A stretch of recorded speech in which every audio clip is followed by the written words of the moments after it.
Hi artists! Today we're going to finish the pictures that we began last time, inspired by Claude Monet's famous bridge paintings. Last time we focused on creating the bridge itself and the water lilies in the water. Today our focus is going to be to create lily pads, and then we're going to be using watercolor paint to create the water. If you don't have watercolor paint, I'll talk about some alternative supplies that you could use instead of watercolor paint to do your water. Let's get started. We're going to begin today by starting with the lily pads first. Please use the same art supply that you used last time. Some of you used crayons, some of you used oil pastels, some of you also used colored pencil. To create your lily pads, you're going to need to find a shade of green. What you're going to do is you're going to create oval shapes underneath your water lily flower. So it's kind of like you created a saucer underneath a teacup.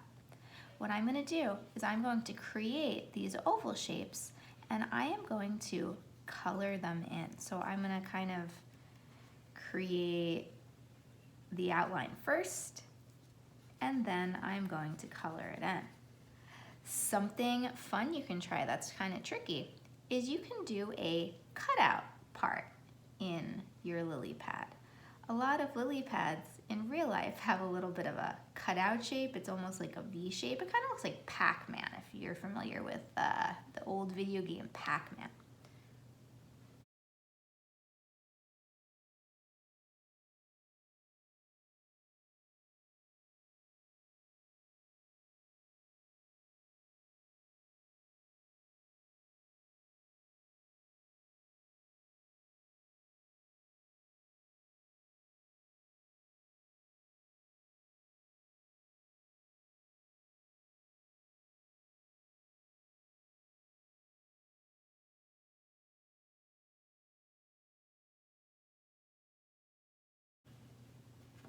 Now that I've created lily pads underneath my lilies, what I want to do is I want to make my picture look a little bit more interesting. All of my lily pads and lily flowers look really lonely. I need to give them some buddies.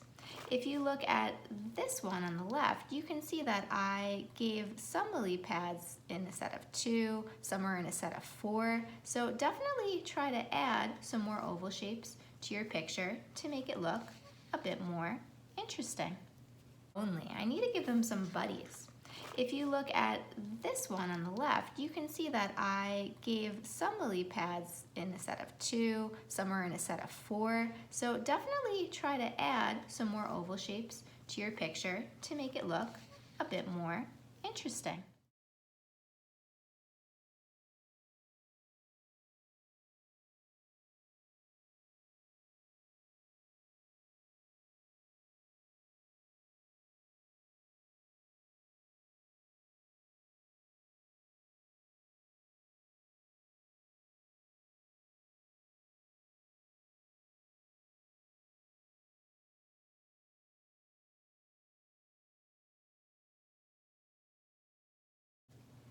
Feel free to also create some solo lily pad clusters as well that don't have flowers.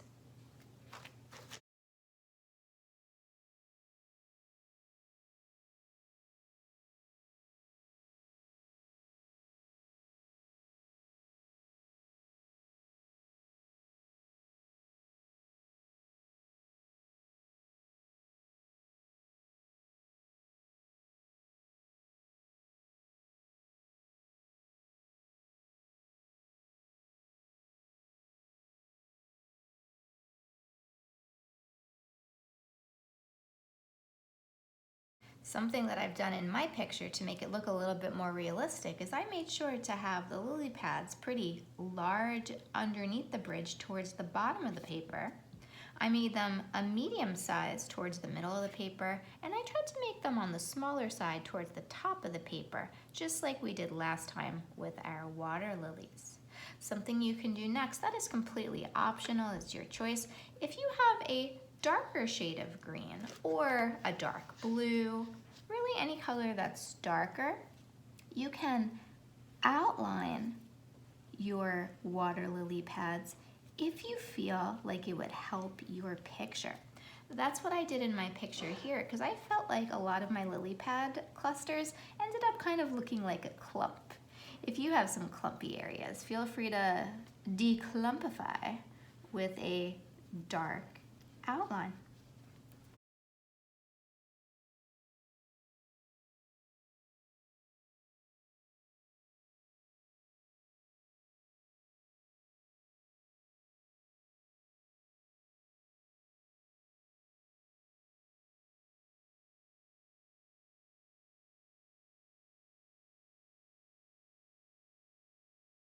Another option for you while you're adding color is you can use multiple shades of green instead of just one shade like I did. Inside my lily pads, I used a light shade and a medium shade of green, and I outlined with a darker shade of green. If you happen to have lots of different shades in your art supplies, feel free to do this, but like I said, it's optional. You can use one shade if you choose. They both turn out awesome. After you create your lily pads, we're going to start in on the water. What I like to do to give my picture more of an impressionist look is I like to add some ripples in the water. And you can do this by finding shades of blue and purple. And you can also use white as well. I just found 2 different shades of blue and white. What I'm gonna do is I'm gonna use these shades to make dashes on my paper. I don't want to do too many dashes, but I can do a couple of dashes throughout my paper to kind of make it look like the light is dancing on the water. Monet was very interested in how light affected the natural world, and he would show that in his artwork, the changes. He liked to use dashed lines in his pictures, so you can do the same thing when you create your ripples.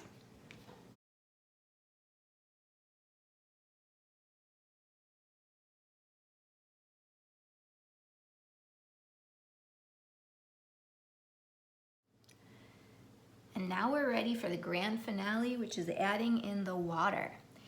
If you have watercolor paint at home, you are welcome to use watercolor paint if it's available to you.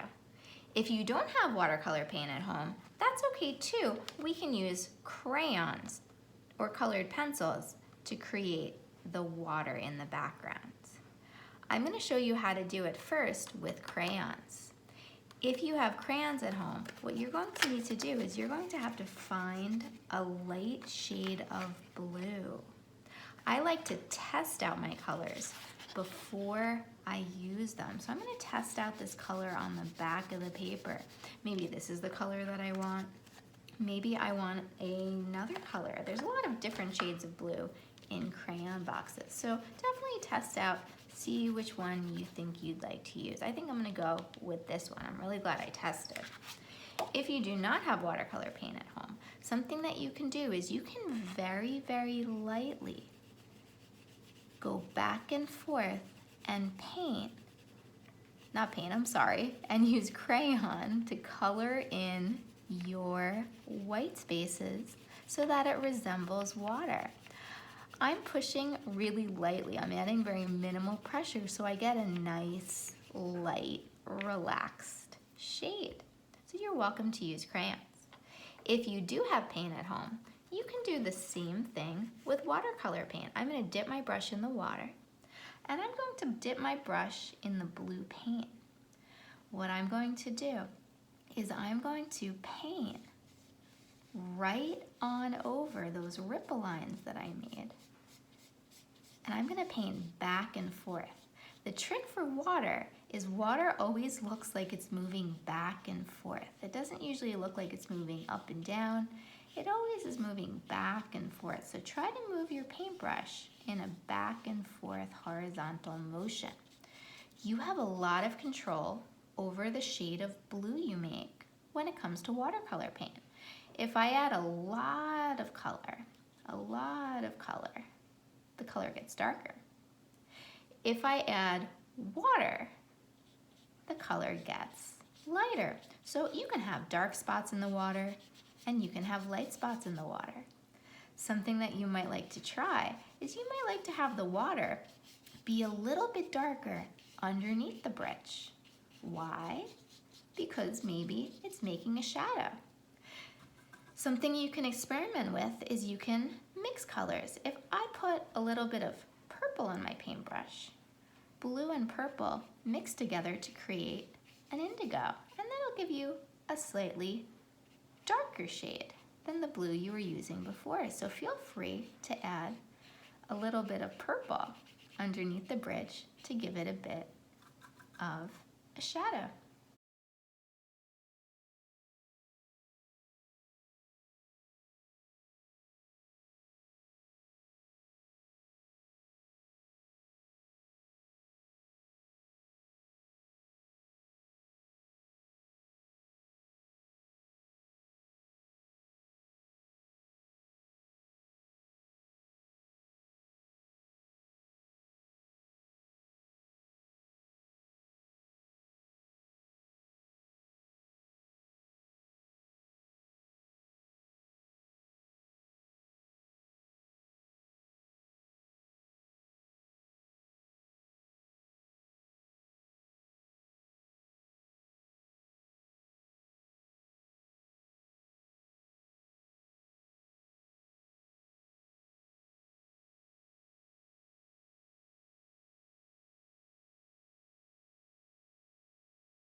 Something else you can try on your paper is you can try mixing a little bit of green into parts of your water. If I want to add a little bit of green on the edge here, I can make it look like maybe there's a tree or a bush or some grass. That's reflecting in the water.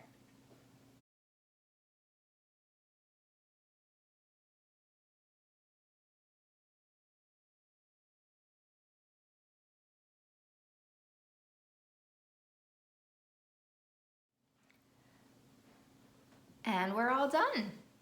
I hope that you had fun making your Monet's bridge picture. I can't wait to see how your pictures turn out. Have a great time.